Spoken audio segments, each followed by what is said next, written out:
it's always good to, you know, when you pick up something like this, you walk in and you say, well, per room, what do I need to do? So because otherwise it's quite hard to go from, you open the door and you think, oh my God, where do I start? So you know, generally there's always a process. You strip the property, and you then look at electrics, plumbing. Those are the kind of things that will need to go in to begin with. Then you look at plastering, you know, to take out all the wallpapers and stuff. So these are the things you have to think about straight away as you start coming into developing properties. Where is the easiest access to do drains, electrics, radiators?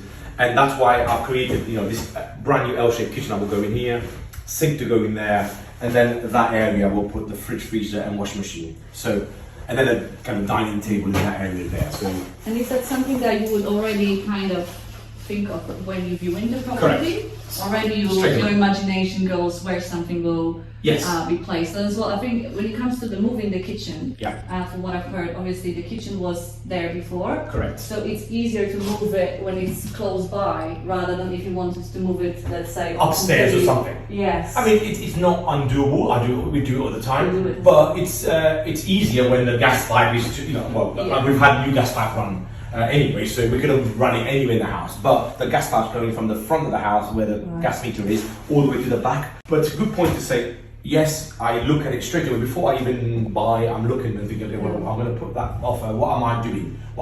You know, kitchen, bathroom, plastering. I've got a good idea very quickly. I can say, okay, walking under 20,000, 30,000, you know, or whatever, and then that dictates my offer price.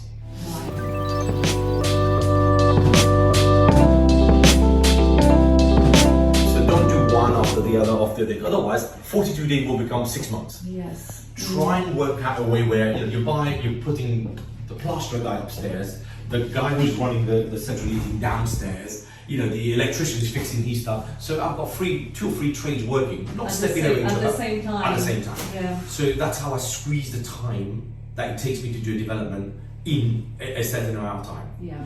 And when it comes to materials, is that something that you source as well personally? Yeah, so that's a great question, because actually these are the tricks that when I coach people as well recently, I talked about this, where the way to save money on development is you do these things yourself. Because if you expect a contractor to come and actually do this, what they will do is they say, well, 20,000, yeah, so I need 10,000 for myself, 15,000. Well, I'll ask 40,000. So actually, where the works is probably 20,000, and you still pay all your tradesmen really, you know, decent per day rate.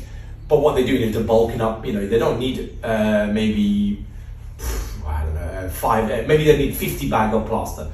I kind of know that because I roughly measure. Yeah. He will say, actually, you know, on his quote he put 200 meters, but 200 meters is an extra 2 reels, for example, or 1.5 reel, depending, and that costs. And if you factor that up for everything, the cost becomes a lot. Especially if you have many properties and many projects going on at the same time, then that will add up. No, absolutely. And where do you actually source materials? Do you have selected suppliers that you choose? Because I understand that from the kitchens you take you source from Howdens. Howdens is probably my preferred one because they've got the pre-built and the flat pack. Yeah. The pre-built is good because, you know, the time you save on not building the flat pack, the guy's putting it on straight away within a day or two, it's done. Yeah. Other things, you know, it's nothing to. There's no dark science here. Screw fix, tool stations, wigs. We've got trailer count with Selco. Okay. Sometimes, you know, I do a lot of local sourcing. I want to use local builders, merchant, and stuff like that. So it's really knowing how much you need of something, rather than getting dictated by the contractor that they want 200 meters of cables when you only need 100.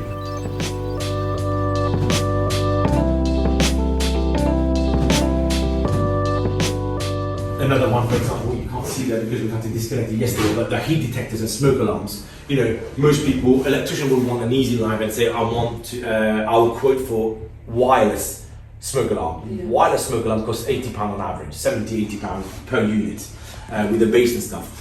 Hardwired ones, when all the floorboards are up, why not put hardwired, and that's £19. Okay, so for one house, you know, I'm saving, you know, well, for one interlinking, I'm probably getting 4 rooms for the same price. So it's knowing these little things, and you know, it might be £20–30, but £20–30 over multiple items, multiple houses, all of a multiple sudden years as well. Not that multiple all- years, exactly. It all adds up. Yeah, it all adds up.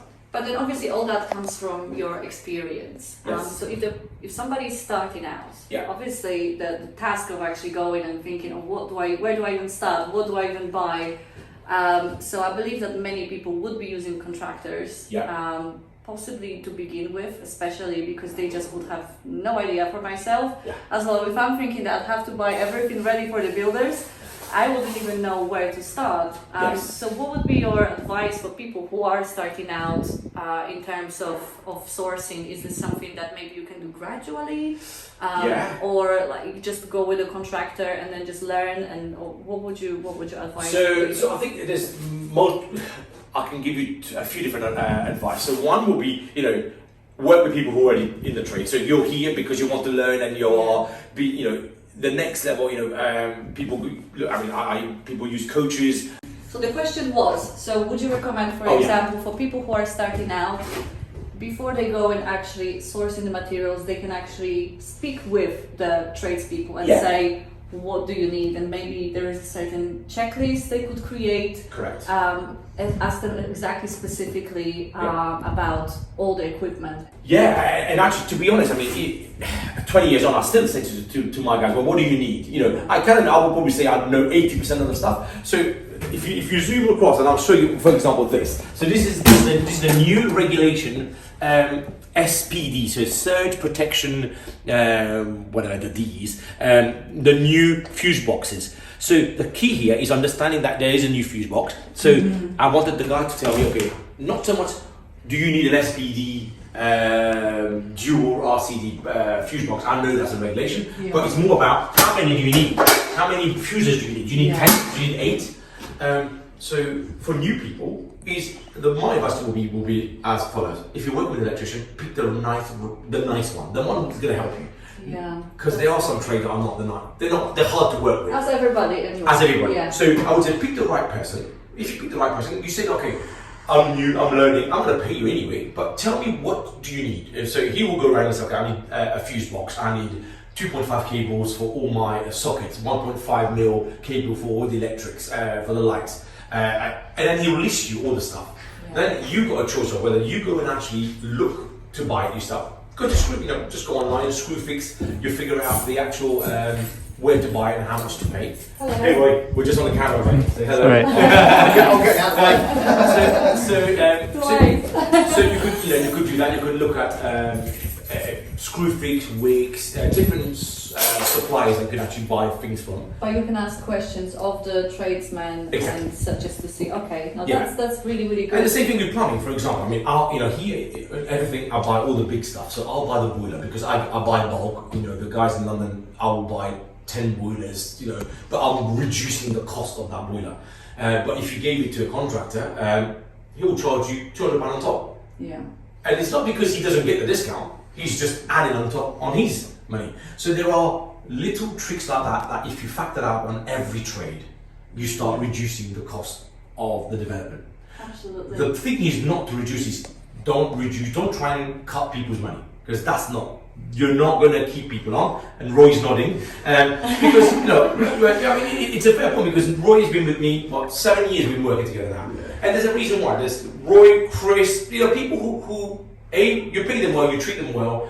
They come on every project. For me also, I like working with people who know what I'm looking for and how I'm doing things, and it makes things a lot easier. And it just makes my life easier, because I don't really want to keep changing. All sides as well, isn't it? Roy likes Red Bull, so every morning you got Red Bull in my jacket, so I've got it there. But the idea is, I think the idea is a good point. How do you do this? Work with the trade, pick the right people, pick nice people. Life's too short. Don't work with people who you think, oh my God, your gut is thinking, it's going to be a pain. Move on. There's millions of electricians, millions of plumbers, pick the right one.